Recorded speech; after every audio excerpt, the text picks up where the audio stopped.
Fala galera do segundo colegial, professor Alf de Filosofia com vocês. E hoje a gente vai entrar na apostila 2, que na verdade corresponde, à terceira apostila, uma vez que as duas primeiras são 1A e 1B. E a terceira apostila a gente chama de apostila 2, ok? Então a gente entra no capítulo 8, dando continuidade à história da filosofia. Na aula passada a gente tinha falado bastante de filosofia da ciência e a gente tentou ficar um tempo nesse tema para poder explorar bastante as teorias do conhecimento, as diversas abordagens teóricas dos filósofos sobre o tema da verdade, do conhecimento científico.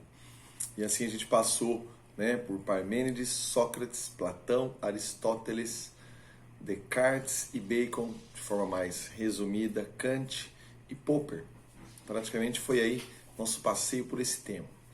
O capítulo 8, a gente já entra no século XX, para tratar da chamada Escola de Frankfurt. A Escola de Frankfurt representa um movimento que iniciou-se no Instituto de Pesquisa Social, na Universidade de Frankfurt, na Alemanha, principalmente na década de 20, e que teve ali grandes representantes do pensamento sociológico e filosófico, como Theodor Adorno, Max Horkheimer, Herbert Marcuse, Leo Lowenthal, assim como Erich Fromm, Walter Benjamin e Jürgen Habermas. Todos eles formam o pensamento de Frankfurt. No fundo, o século XX trouxe para o homem e a sociedade vários elementos novos que correspondem à vida social, com o avanço da tecnologia, da ciência, sobretudo também com a transformação da sociedade industrial a partir do surgimento da sociedade de massa, a sociedade de produção e consumo. Houve uma transformação na cultura, nos valores, sobretudo com a valorização do consumismo, do produtivismo, do individualismo. O século XX também marcado pelas duas grandes guerras mundiais, pela crise de 29, pela ascensão dos regimes totalitários, pelo episódio do Holocausto e todos os elementos que configuram o século XX como um século também de muitas mudanças. É nesse sentido que os filósofos de Frankfurt buscaram compreender essas transformações e mudanças e repensar o projeto da modernidade que nasceu lá no movimento iluminista. Os frankfurtianos criticam inicialmente o iluminismo, principalmente pelo fato do iluminismo nascer como um projeto de libertação do homem, um projeto de construção da sociedade moderna a partir da ciência e do progresso, ligando ciência e progresso à ideia de melhoramento moral e social do ser humano. Os filósofos iluministas, como Montesquieu, Rousseau, Kant, Voltaire, acreditavam que o avanço científico e tecnológico poderiam promover o melhoramento do ser humano.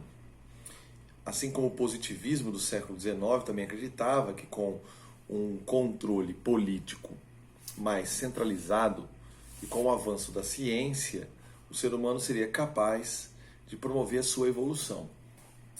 Com as duas grandes guerras mundiais no século XX e o uso da ciência e da tecnologia como um instrumento de destruição e também como forma de controle social, vimos que o projeto de libertação do homem fracassou.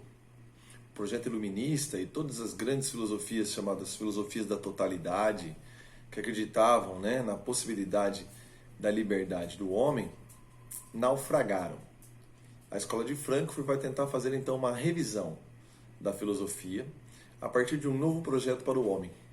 Assim nasce a chamada teoria crítica, que é uma tentativa de fundir o pensamento de vários autores.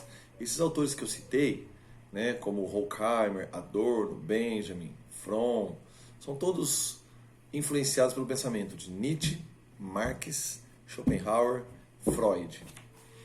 Esses filósofos, Nietzsche, Marx, Schopenhauer e Freud, vão embasar a nova teoria crítica, que vai nascer como um projeto de construção de uma nova sociedade para o homem, ou de um novo pensamento acerca do homem, a chamada teoria crítica.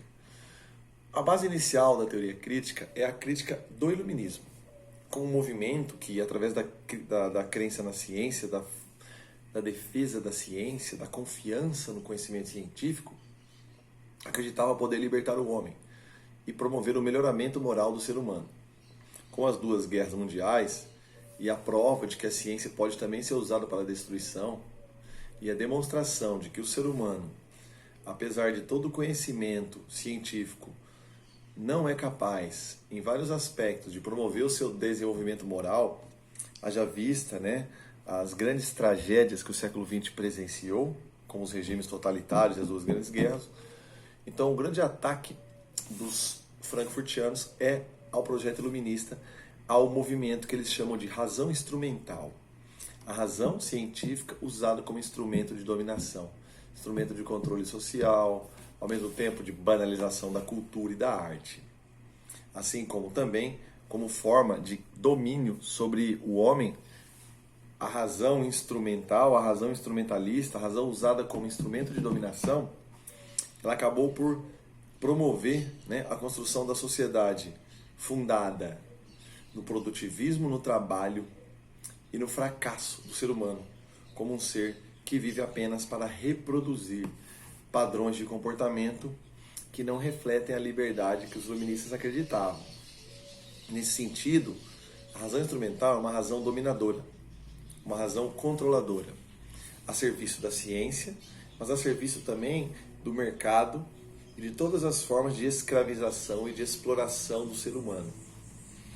Dessa forma, uma grande análise também do pensamento frankfurtiano parte da tentativa de rever os projetos que nasceram na filosofia de Marx, de Nietzsche, de Schopenhauer e de Freud.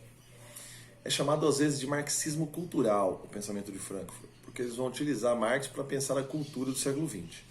Embora vão fazer também uma grande crítica a Marx, uma vez que do marxismo eles retiram a noção de alienação, ideologia, fetichismo, porém rejeitam a revolução proletária e rejeitam o projeto comunista, entendendo como impossível de ser aplicado. Além do que terem vivenciado também a experiência dominadora, controladora do stalinismo, do governo de Stalin na União Soviética, cujo projeto marxista parece não ter também atingido a verdadeira sociedade igualitária, ou mesmo a possibilidade de liberdade do operário. Sendo assim, os frankfurtianos acreditam que é preciso rever o marxismo, assim como utilizando de outras ideias, de outros filósofos. De Marx, então, eles vão utilizar, como eu disse, o conceito de fetiche da mercadoria, para analisar como que todas as formas de mercadoria no século XX deram estímulo ao consumismo por meio de fantasias, de fascínios, por meio de formas ideológicas de manipulação do homem, criando assim uma sociedade fundada na padronização do comportamento e em toda a forma de manipulação do pensamento. A partir então do marxismo revisto e a impossibilidade da revolução proletária libertar o homem, a escola de Frankfurt também acaba mergulhando na sua primeira geração, já que ela é dividida em duas gerações particularmente, num certo pessimismo teórico. Apoiado em Schopenhauer, em Nietzsche, o pensamento frankfurtiano vai desenvolver uma concepção contemplativa da arte, mas ao mesmo tempo denunciar a arte como mercadoria, a arte mercadológica e a cultura de massa como forma de criar um rebanho consumista que consome artigos artísticos sem senso crítico, sem capacidade de exame autônomo. De qualquer maneira, a gente vai partir ainda de outras análises para compreender melhor a escola de Frankfurt e aí entenderemos melhor os conceitos e influências que ela recebeu. Valeu, galera. Obrigado pela aula de hoje. Próxima aula estamos juntos. Beijo.